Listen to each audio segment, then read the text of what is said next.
Bonjour à tous, bienvenue dans l'entretien de France 24 avec mon invité aujourd'hui, Louise Arbour, ancienne procureure en chef du tribunal pénal international sur la Yougoslavie, ancienne haut-commissaire aux droits de l'homme de l'ONU jusqu'en 2008. Vous êtes à Paris aujourd'hui parce que la Fondation Chirac vous a remis son prix annuel pour votre action en faveur de la résolution des conflits. Vous étiez donc à l'honneur. Aujourd'hui, vous présidez l'International Crisis Group, qui est un groupe dont un certain nombre d'experts s'expriment régulièrement dans les médias, y compris sur France 24. Merci d'être avec nous aujourd'hui. Je voudrais qu'on commence par parler des sujets qui ont été votre quotidien pendant longtemps, des sujets qui concernent la Cour pénale internationale.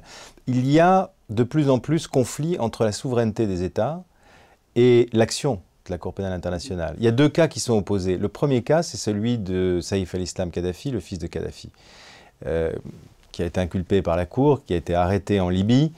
Où est-ce qu'il doit être jugé? Écoutez, c'est un cas assez complexe, parce que, d'abord, il faut reculer un peu. La Libye n'est pas partie au traité de Rome qui a créé la Cour. Donc, en principe, la Libye n'est pas soumise à la compétence, à la juridiction de la Cour. De façon exceptionnelle, comme ça a été le cas pour le Soudan également, le Conseil de sécurité des Nations unies a référé le dossier à la Cour pénale internationale. Et la Cour, de façon très rapide, a émis des mandats d'arrêt, des actes d'accusation. Avec ça en place maintenant, le droit international exige des autorités libyennes qu'elles transfèrent Saïf al-Islam et M. Sanoussi à La Haye. Et si elle veut se ressaisir du dossier, la Libye doit demander à la Cour de se dessaisir en sa faveur.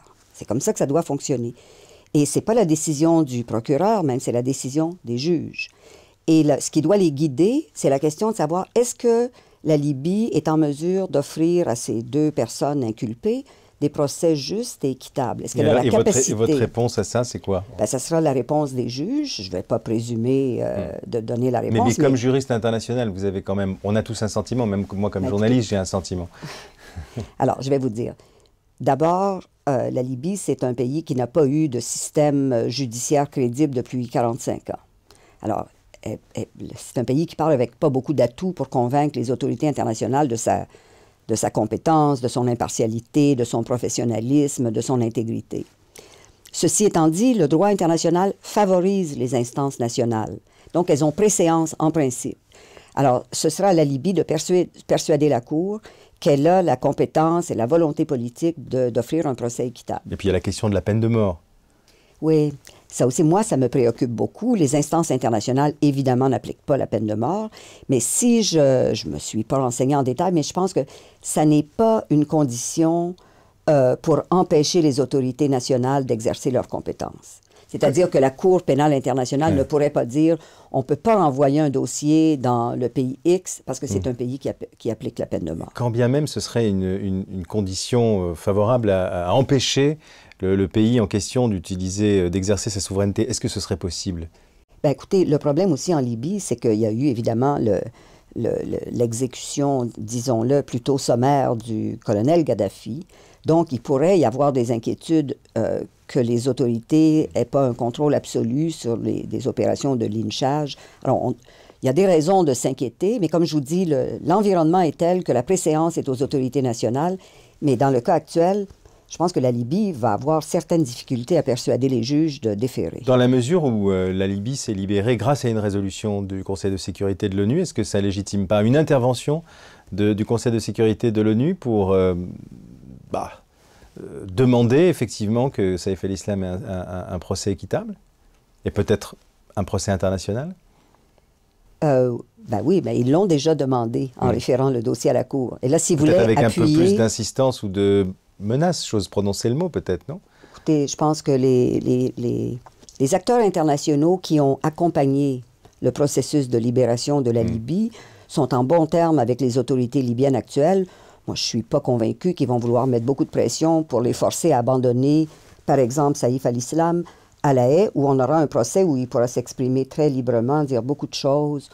On va voir comment ça... Mais c'est un dossier dans lequel, je pense, c'est un peu malsain de voir les tensions entre les enjeux judiciaires et les enjeux politiques. Tiens, justement, quel a été votre sentiment? Beaucoup d'observateurs ont estimé que cette résolution du Conseil de sécurité 1973, à la suite de laquelle l'OTAN est intervenue en Libye, avait été très largement outrepassée. Est-ce que ça a gêné la façon dont ça s'est passé? Bien, écoutez, on dit qu'elle a été outrepassée, alors que, premièrement, la terminologie de la résolution 1973 parle de toutes les mesures nécessaires, sauf l'occupation. Ben, c'est large. C'est large. Alors, ceux qui disent par la suite, ben, on ne pensait pas que ça pouvait impliquer un changement de régime, on peut, d'une part, douter de leur bonne foi, parce que quand on essaie d'empêcher un soi-disant dictateur qui a exprimé des intentions meurtrières envers son peuple, c'est pas évident pour moi comment on peut l'empêcher sans avoir un changement de régime. Le point de vue que vous souteniez, du temps que vous étiez commissaire à l'ONU aux droits de l'homme, c'est qu'au nom des droits de l'homme, ça peut aller jusqu'à un changement de régime. Toute la doctrine de la responsabilité de protéger, qui a été acceptée par l'Assemblée générale des Nations unies, repose sur les prémices fondamentales que tous les États ont l'obligation de protéger leurs propres citoyens contre les atrocités, crimes de guerre, crimes contre l'humanité, et que s'ils se montrent incapables de s'acquitter de cette obligation passe à la communauté internationale qui a la responsabilité d'intervenir, y compris de façon militaire.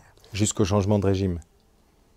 Alors, on ne dit pas comment, on dit qu'il y a la responsabilité d'intervenir. Mais dans le cas de la Libye, moi, je pense que il y a une certaine mauvaise foi de dire on n'avait pas pensé que ça impliquait un changement de régime.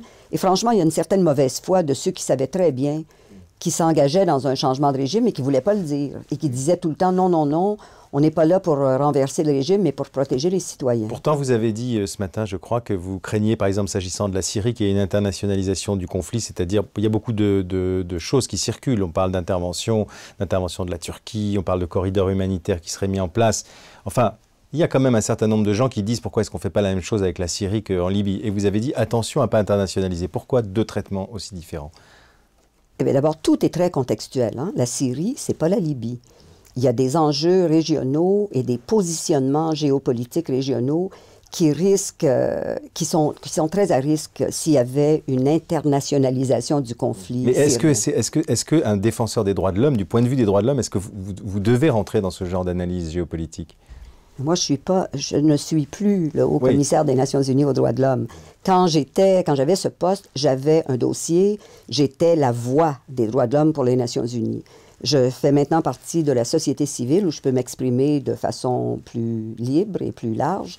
Je n'ai pas du tout abandonné mon engagement envers les droits de l'homme, mais par l'entremise de International Crisis Group, on a une analyse politique qui englobe les droits de l'homme, mais qui englobe aussi le règlement pacifique des conflits.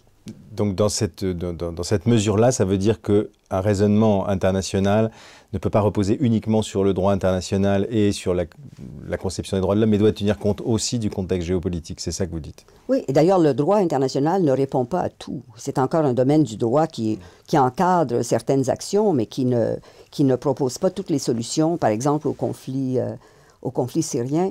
Avant d'internationaliser le conflit et de le surmilitariser. Vous savez, le conflit syrien, c'est le seul jusqu'à maintenant, ou un des seuls, où les protestataires sont demeurés plus ou moins non armés. Alors, ça change. Ça commence à changer, c'est pas étonnant, mais là, un engagement international ou une pénétration militaire, quelle que soit la formule internationale, risquerait de donner de la crédibilité à la théorie du régime de M. Assad, qui a dit depuis le début que c'était un conflit qui était complètement alimenté par des intentions étrangères, ce qui n'était pas le cas. Avant de revenir, je ne voudrais pas oublier que j'avais dit qu'il y avait deux cas. Le deuxième cas, c'est celui de Laurent Gbagbo. Là, on voit que le président de la Côte d'Ivoire, Alassane Ouattara, pourrait être tenté de le confier à la justice internationale pour décourager en gros un peu ses partisans qui restent nombreux dans le pays, d'essayer de demander sa libération. Est-ce qu'il a raison de le faire, à votre avis, s'il le fait?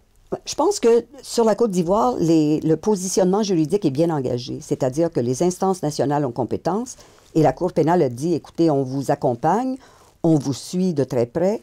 S'il s'avère que vous avez pas la capacité ou la volonté politique d'examiner les exactions des deux côtés, on pourra toujours intervenir. Alors, je pense que, encore une fois, la préséance est aux autorités locales, mais si elles ne bougent pas ou qu'elles ne bougent pas de façon impartiale, la Cour pénale pourrait s'engager.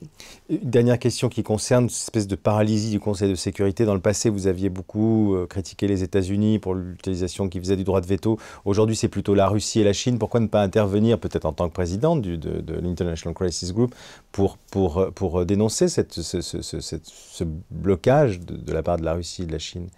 Mais on le fait. En fait, on n'a aucun parti pris. On dénonce des blocages quand on pense que ces blocages sont mal fondés.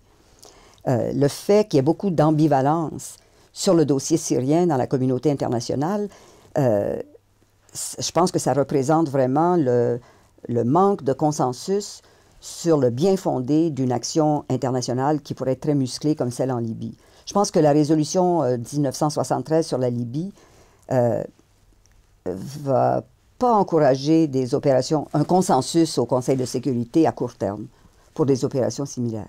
Louise Arbour, merci d'avoir été l'invitée de l'entretien de France 24. Bravo pour votre prix. Donc, je rappelle le prix de la Fondation Chirac auquel est associé France 24. Merci d'avoir suivi cet entretien et vous le retrouvez bien sûr sur france24.com. À bientôt.